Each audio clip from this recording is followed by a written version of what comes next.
Chair recognizes Representative Mesnard.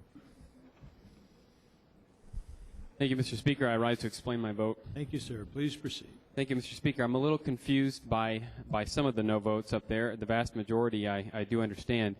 I know there's a lot in this bill. I know there's some controversial pieces in this bill. I know, again, I acknowledge that a lot on the other side of the aisle, I can see why they would not like this. Let me highlight one that I think is so critical that it has not just state implications, but potentially national implications.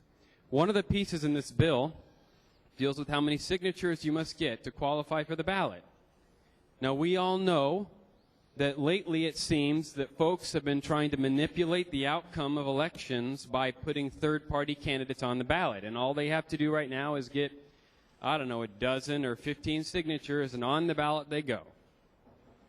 And then it has a major impact in the outcome of the election. I believe that if you look at the last election, there was at least one, probably two congressional seats that may have gone a different direction, the direction I would like to have seen them go if this requirement had been. The requirement will be that if you are running for an office, all candidates which are of a particular political party will have to get the same number of signatures.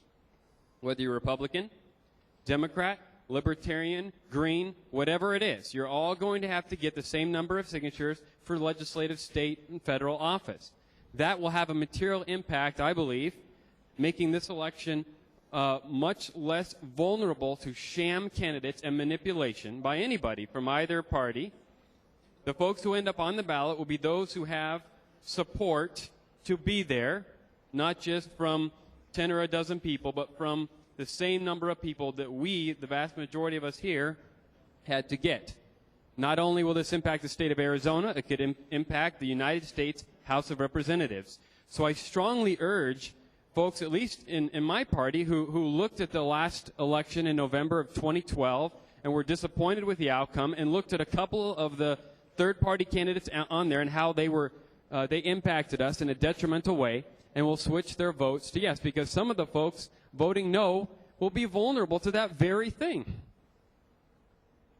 I can't believe we wouldn't see the benefit of this, and would strongly urge you to look at the long-term ramification for both Arizona and the United States. And so, Mr. Speaker, I vote yes. I urge my colleagues to vote yes.